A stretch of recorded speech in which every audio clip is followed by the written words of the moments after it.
मंदोदरी रावण की धर्मपत्नी,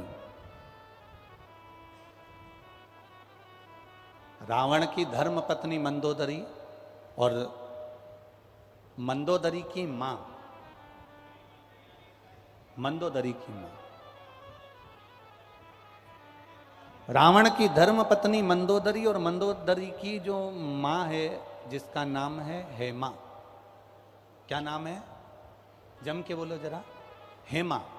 मंदोदरी की माता जी का नाम क्या है? जम के बोलो जरा। हेमा। देखो, आप लोगों से खिलवाने का केवल एक कारण होता है कि आप लोगों को वो नाम स्मरण में बना रहे कि मंदोदरी की मां का नाम क्या था। तो मंदोदरी की मां का नाम क्या है? हेमा। ये शिवजी की परम उपासक थी और इसका जो पति था मय दानव, मंदोदरी का जो पिता था मय दानव, ये बहुत असुर प्रवृत्ति का था।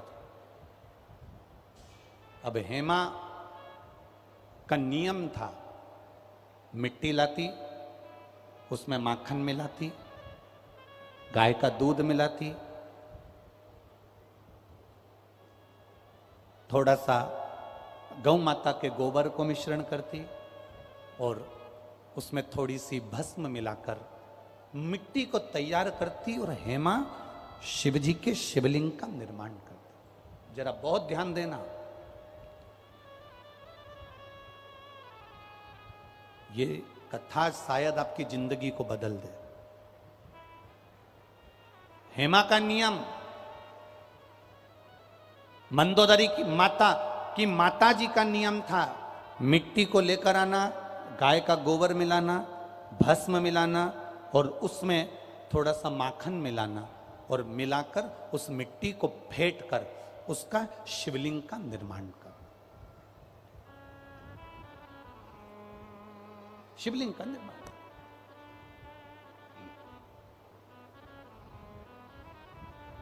छोटी सी मंदोदरी,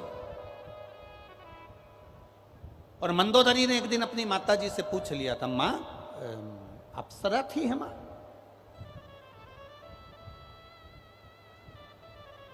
मैदानों की दो धर्म पत्नी थी, हेमा और रंभा। हेमा और रंभा दोनों अप्सरा थी। अब मंदोदरी भी बड़ी सुंदर थी। तो एक दिन मंदोदरी ने अपनी मां से पूछ लिया, मां तू मिट्टी लाती है, मिट्टी में माखन मिलाती है और माखन मिला के उसमें भस्म मिलाती है और उसमें गाय का गोबर मिलाकर तू मिश्रण कर कर पार्थिव लिंग का निर्माण करती है। मां, इस पार्थिव लिंग के निर्माण का फल क्या मिल सकता?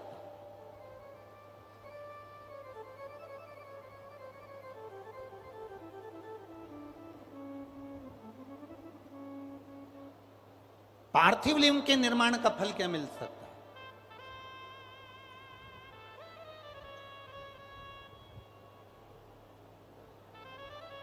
हेमा ने कहा कि मंदोदरी तू क्या चाहती है वो बता, तू चाहती क्या है वो बोल। मंदोदरी ने कहा, मां, नारी और पुरुष ये दोनों का मंगल विवाह होता है। नारी पहले जाती है, पुरुष पहले जाता है, ये तो किसी को नहीं मालूम, जो भाग्य में लिखा होता है वो होता है। नारी पहले जाएगी कि पुरुष पहले जाएगा ये किसी को नहीं मालूम। मां, जो ललाट पर लिखा हुआ होता है, जो पूर्व का कर्म करा हुआ होता है, उसी के अनुसार पति पहले गया कि पत्नी पहले गई, ये ललाट पर जिसके जो लिखा होगा, जो कर्म की गति लिखी होगी वो उसके साथ होगा। पर मां, मैं इतना पूछना चाहती हूं, क्या नारी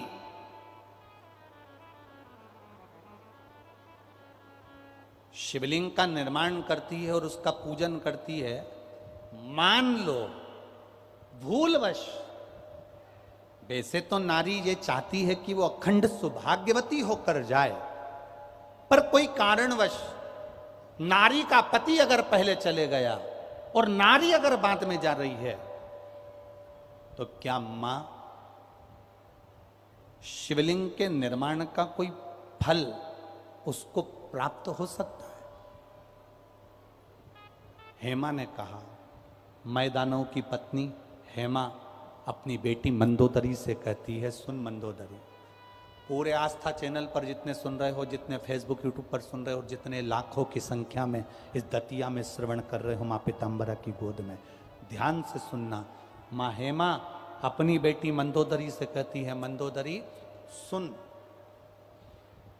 शिवलिंग का निर्माण करने वाली नारी मान लो पहले चली गई तो अखंड सौभाग्यवती तो होती ही है, पर मान लो कर्म की गति के अनुसार अगर पति पहले चले गया और नारी अगर मान लो बेधव्य भी हो जाती है, तो हेमा कहती है वो नारी का जब अगला जन्म होता है तो वो 7 जन्म तक कभी विधवा नहीं होती है।